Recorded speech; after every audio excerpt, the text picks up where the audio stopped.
There would be times na makikita mo na nasa stat lines ng mga teams na 0 blocks. Yeah. Pero sobrang daming magagandang rebounds. And that is not counted in our statistics that we flash on the screen. So hindi talaga siya yung main concern. Set 3 on the way. JP with that push. Taneo Malabunga with that push. Hero! No! Denied there by that Espejo Bogawan wall of the HC Spikers. A little too predictable on the side of Imus. Blocking straight down. In layman's terms, kulang sa nipis yung atake ni Hero Austria a while ago. But Mohali will score his 4th point of that soft touch. Again, identifying that corner pocket behind the blockers of Cignal HD. Mohali hailing from Tawi, who started playing volleyball from 7 years old, Neil. Ikaw, how young were you when you started playing volleyball? I can't even remember. Siguro grade 4. Elementary. Ramirez trying to go really tight there. Yeah. Once again, really sharp, rather. But again, JP Bogawan and Mark Espejo manning the net with that height and elevation. And he wanted to replicate yung sharp cross-court angle. But you can see na dinrap ni JP Bogawan yung left hand niya. So there was no way for that hit to go in. And Mark Espejo will score a service ace for Cignal HD. But there will be a challenge on the side of Imus ITP. During that kind of situation, Neil, pag nakita mo, you already have 2 blockers in front of you, what's your go-to move? Siyempre, check out. I know you're very familiar with that tactic, Z, but we don't usually go for the check out dun sa cross-court because we always identify the antenna na mas malapit. So we hit the right hand of the setter of or of the opposite attacker of your opponent. And in that replay, we saw that it was definitely inside for Mark Espejo. And nakita rin natin na si Kim Malabonga, he was already signaling that it was a legit point from Mark. Yeah. I mean, I'm loving also how Cignal HC Spikers have been celebrating each and every point. Mapa-point man nila or error ng kalaban. I guess, again, that's one of the things that, you know, a solid team, a team that has been going on for so long, has advantages. Better pass there. Malabunga once again. Yes! Zero tempo, quick attack. Will get the job done for Imus City. And on cue, Malabunga on the service line. Right now, leading scorers for Cignal is Mark Espejo with 12 and Isay Marasigan with 9. On the side of Imus, it's Ramirez with 7, Austria with 6, and Kim Malabunga with 7 as well. Ramirez trying to go cross. Yes, this time the block goes out. Better hit from Louis Ramirez. Kanina, you can see the eagerness, may konting gigil when he hit that ball outside. But now, he made sure that it hit the hands of the blockers first. Again, tall blockers on the side of Cignal HC Spikers, definitely trying to hit high in that last sequence. And speaking of hitting high, we got Wendell Miguel using his blockers this time to get a point.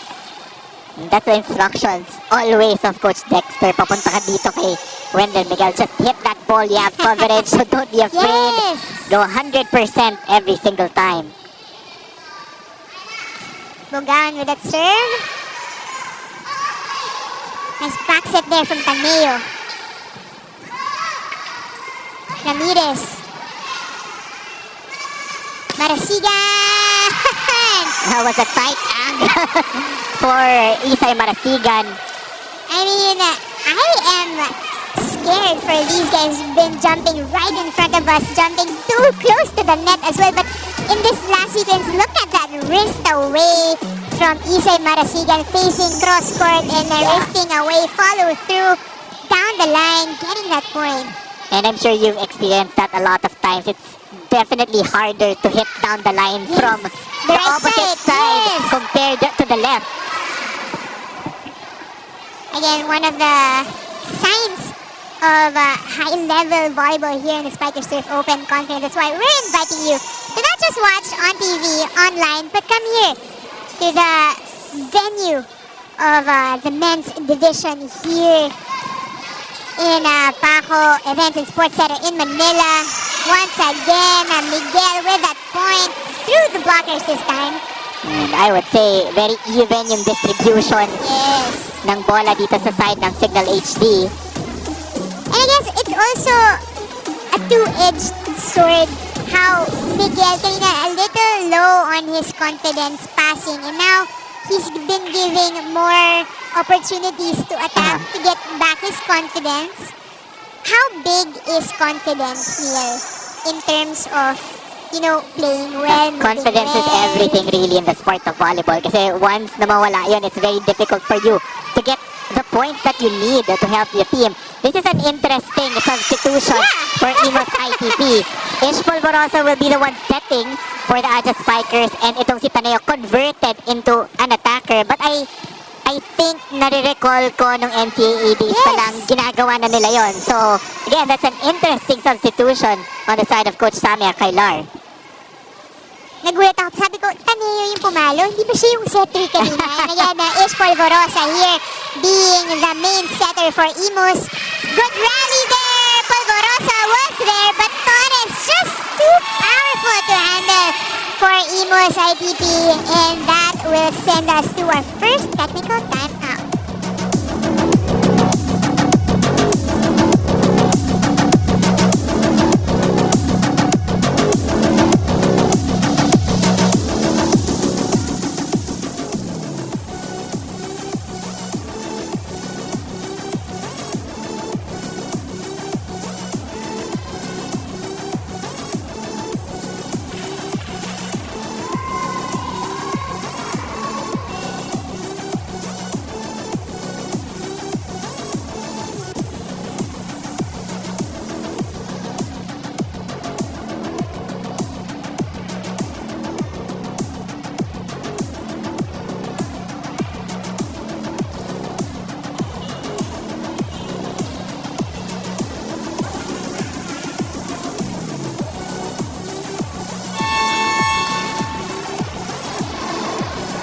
You're still watching the Spiker Surf Open Conference 2023 live on One Sports, One Sports Plus, and Smart Livestream. Now I want to talk about why Cignal is playing so well, and it's actually because head coach Dex Clamor instilled a stepping up mindset to his teams. He expects his players to step up, especially in training, to get those minutes and to earn the minutes. And we can see that from Peter Torres, who gained his first 6 slot, and Wendell Miguel also gaining his minutes. Lahat sila na to challenge to do more and prove themselves to Coach Dex para next man up anytime. Back to you, Dean Neil.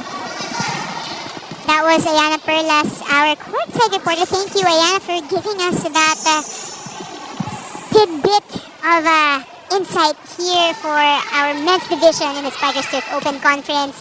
And we go back here in the third set. Marcus Peo saying, nilakad ako. We're running out of words to describe yung mga attacks nitong ni Marcus Pejo. Again, crazy angle, power is definitely there.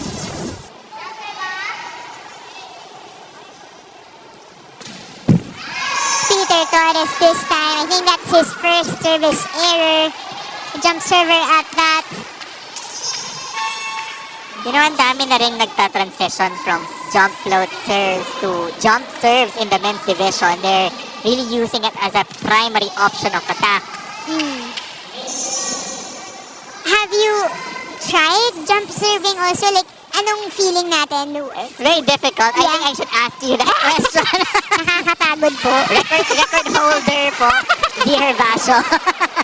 Nakakapagod po. Yun lang po masasabi ko. And it also requires more effort and energy for jump servers. I mean, I guess parang yun nga, if you're an outside hitter na you always jump to, kasi lahat ng bola, persyento sa'yo, and then you're jumping pa for the serve, and then you're defending pa, Talagang, it's work. And you also get ready for that type attack. So, in short, lahat ng approach mo may talon. Madaming So, talon. it requires a lot of effort on your side.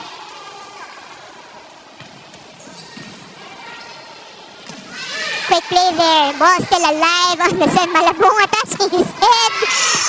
But Ramirez ending that rally this time, going down the line. Definitely, confidence is overflowing on the side of Imus, Neil. And don't look now, they're only down by a single point. Even the Ishi Spiker's body language has been a little bit changing here in this part of the game.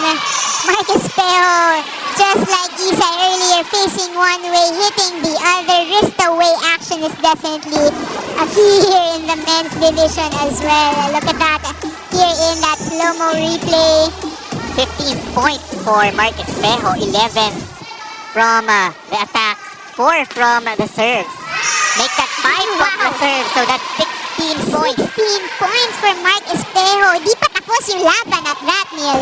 Nearing that 20-point mark, and I'm not surprised na umabot pa siya sa 25 points na production if DJ Casania keeps on giving the ball to him. But now that it's closing time for Cignal HD, you can definitely expect him to give more sets to Espejo.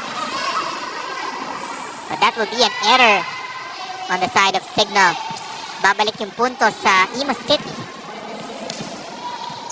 I mean, it's almost halfway through this last set, if ever, for the Ishi Spikers. So it's, all steam ahead, full steam ahead rather.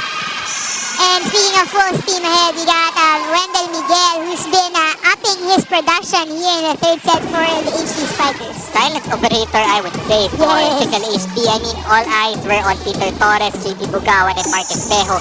Pero hindi napapansin siguro ng Imus City na meron pang isang Wendell Miguel na pakonti-konti dumadami yung puntos.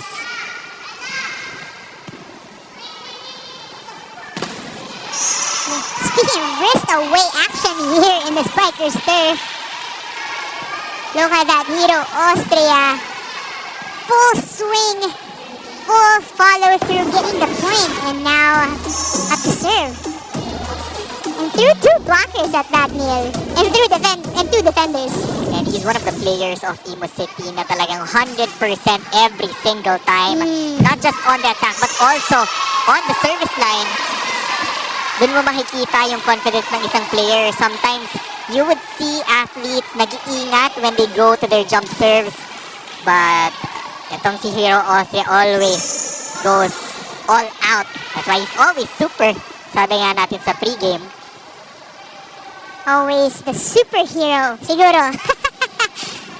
Perfect pass there from Espejo. Back set, Marasigan. Ramirez has been checking the hits coming from Marasigan, but just cannot control and bring it back to their side of the court. Timing is there, pwesto is there. It's really just that crucial Konti inch. lang, yes. And we can also talk about the efficiency of Isai Marasigan. He's 10 for 12. That's 83% in conversion. Dagdagan mo pa ng isang ace. I mean, generally, how high is the efficiency in terms of hitting ng ng opposite hitters, Neil? I would say mataas na nga yung 50 to 60. But if you're at 80 to 90 and you have a lot of attempts, just means that you're the go-to guy. And for Cignal HD, there's no one go-to guy. They have a lot. Right. And for Imus City as well, they have Luis Ramirez. And the Hero Austria, ito yung 1-2 punch ng Perpetual Help, doing the damage for the Aja Spikers. Double contact. Double violation there. I mean, I saw Taneo really squaring up and sending the ball where he was facing. But again, it's really yung pagbitaw ng bola na doon nagkakaroon ng violation. Let's see here in our slow-mo replay. Again, the square up is there. And the spin of the ball kasi, the moment that it spins, pag nawala na yun sa kamay mo, doon talaga tatawagan. And that concludes our 16 to 12 point. This is our second technical timeout.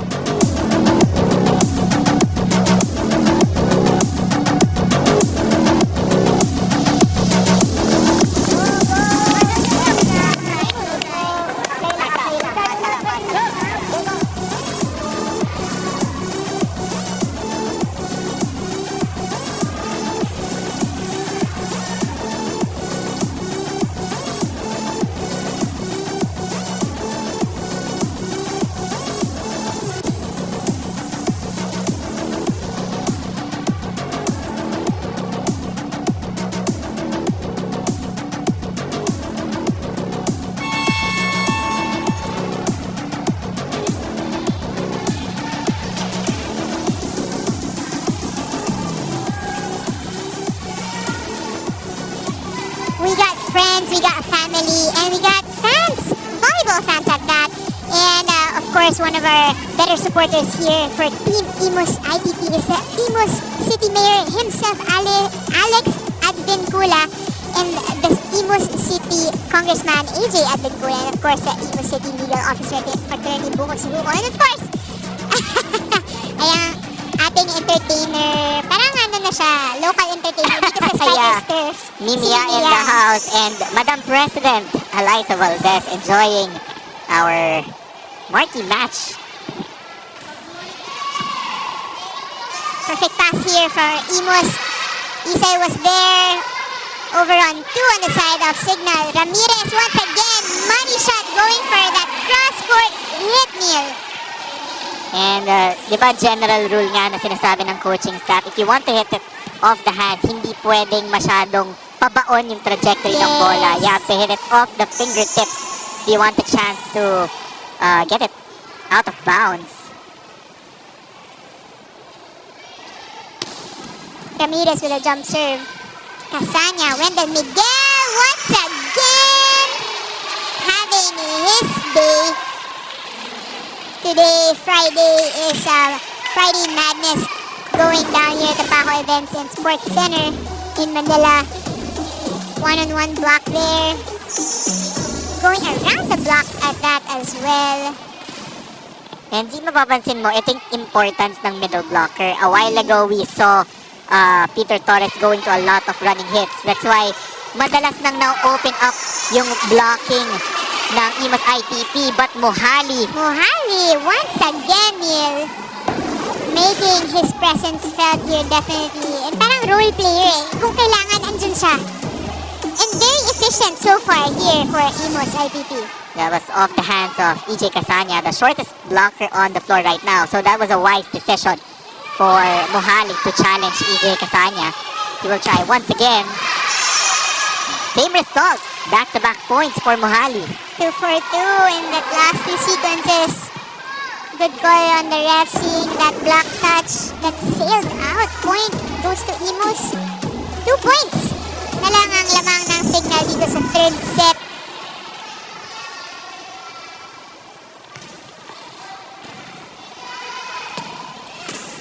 Ooh, Mark Espejo once again going through this time.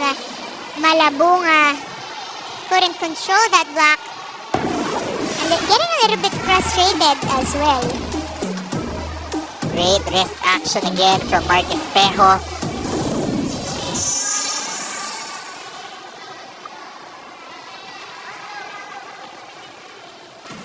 Ooh, miscalculation on that last serve. I think the toss was just too low for Peter Torres, and you can see the length of his arm. So proper height talaga yung important every time you go for that jump serve. Trailing not too far away is Imus ITP. This time, third set. Better body language, better passing, more cohesive playing for them. And regalong mga errors pa galing sa Cignal. This time, a 1-point difference. Coach Dex on your screens. Now calling a timeout for his HD Spikers. Let's listen in.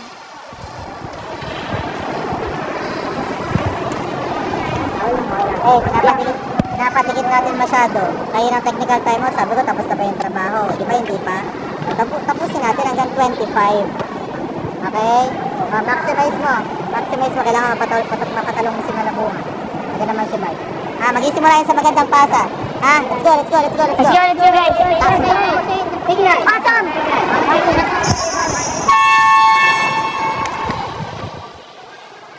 Again, these timeouts are not just used to give pieces of advice from coaches to players, but also, trying to change the momentum.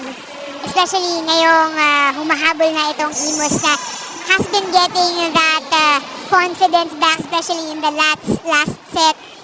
Talagang kukunti na lang yung difference. They could have won that second set also, but again, consistency on the side of Cignal has been present.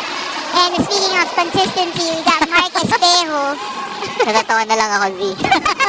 I mean, he just rips it through the double block Kim Malabonga was a little bit late for that block and mabilis yung wrist action ni Mark Espejo. That's why he was able to go through. Oh, an overset will be costly. Hero Austria was already approaching for that key set. Yes, you're right, you're right. A little miscue there. Again, not the time to have these kinds of errors, especially if your Imus trying to catch up. Taneo, Mohali. Oh, Wanted to go off the block. yeah, but Bugawan seeing that probability, bringing his arms down, recognizing his opponent and the skill and the technique, but this time Coach Samia Kailar calls for a timeout. Maganda. Okay, si Kim, di ba? Dito si Kim, di ba? Okay. Sigitan mo, sino yan dito? Tumingin. Huwag ka pumalan dito, di pala mo rito. Bahala kayo tumawari sa likod. Nandiyan si Louis sa likod, oh. Gabigin mo. Okay? At hindi na pwede tatlo sa harapan lang mapalo. May likod tayo, oh. Pasahan natin, ha? Kapit tayo guys, kapit. Go! Kapit. Aja!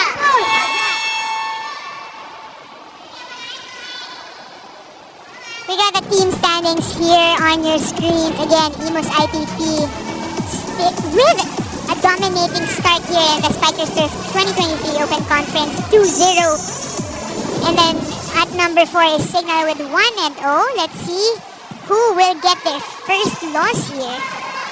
And that's the reason why very exciting itong Spikers Turf natin. You can see the top teams right now. Newcomers pa. Yes. Iloilo City is there. AMC Cotabato is also right. in the top of the standings. And Imus will cut the momentum of Cignal. I mean, the crowd here at Paco also getting louder and louder. Things are getting a little too interesting here in the third set, 21-18. Miguel, block there, Sumanggid was there to cover. Casanya pushes it.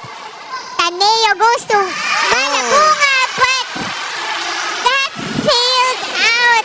Malabunga a little bit frustrated on the side of blocking and attacking this time. He knew it. There was just too much force in that power tip. That's right. Taneo trying to talk to his Spikers, giving them what they perfectly need. Again, Ramirez! Napakanipis talaga! Grabe. That wasn't the perfect of Nice shot. sense. But he was still able to go to that angle. I mean, that's the job of the outside hitter to always adjust and make the best out of every ugly ball. Kumbaga, Basura na. it was a Ito pa. bomb set. Yes. Tapos buka pa, but he Exactly. still scored that point. Amazing skill being shown to us. Bugawan denied this time. Taneo once again. Ramirez for that cross court. Sumanggid was there. Casanya, Espejo, back row, but it was answered once again. Ramirez denied. Malabunga was there to cover. A set on the right side. Oh! Shut down from A solid shot down there. Hero gave all his might, but again the wall of JP Bugawan and Wendell Miguel. I mean, look at that. They weren't even looking at the ball. Talagang they made sure they jump high, they press over. And nabawasan kasi yung options for Yes. Imus ITP. I mean, Luis Ramirez was the one who set that ball. So, he was forced to set it over this opposite side and then dun si Hero Austria. And speaking of Hero Austria, getting shut down and then getting a point, that's just a sign of like a mature player. And he wants it. He's hungry. He's That's correct. asking for the ball. Good jump serve there by Austria. Miguel goes for the cross court, but this time sails outside. He knows it. Austria walking back to the service line. So much conviction on the Yes. service line for Hero Austria. And I do Again. have to agree. Yes. Sometimes when players get shut down like that, medyo nanlulumo, di ba? But, This is the No signs attitude you want to whatsoever, see yeah. from a hitter. Tsaka all out na at this point eh. You're catching up 21-23. Ramirez ooh, once again.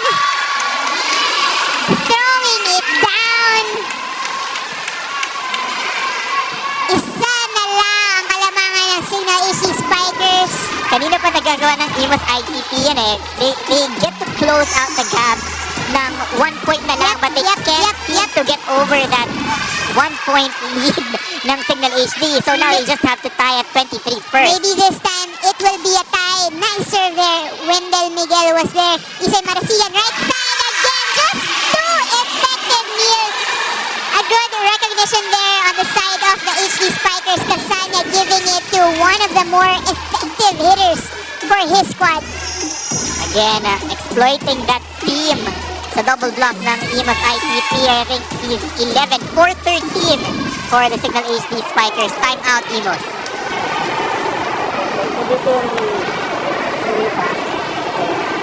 Saan ka galing? Dito. Okay, so, magbibigyan ng ganyan. Si Louie, pag-big, JJ ko. kaya nga dito ang player. Dito, fake ka. Fake. Tirik mo lang. Ngayon, pag nagalangan kami, mayroon tayo sa likod, handa kayong dalawa. Basahan lang, ha? Tayo room sa pagkakamali. Lagi na lang. Labarin natin to. Hey, Imus! Imus! 1 team. Again, Coach Sammy Akailar giving some pieces of advice in this very crucial moment. Again, iba rin kasi yung nakikita mo outside the court. Yeah. Especially with all the adrenaline coming in. Let's see what Imus will do this time. Perfect pass. Ramirez. Oh, definitely outside. No spin on that ball. And Oh! there will be a challenge. First referee, Coach Paji, knew that something was gonna happen. Didn't blow the whistle too soon. And right on cue, the Imus ITP calls for a challenge there for a block touch. I mean, the timing was off dun sa hit ni Louie Ramirez. You can already see dun sa replay na walang There you go. masyadong spin. But there is still a chance na ma-check yun. But looks like that challenge will be unsuccessful for Imus City, and that will end the match in favor of the HD Spikers. Wow, and just like that, we end this Friday fun day here at the Paco Events and Sports Center in Manila of the Spikers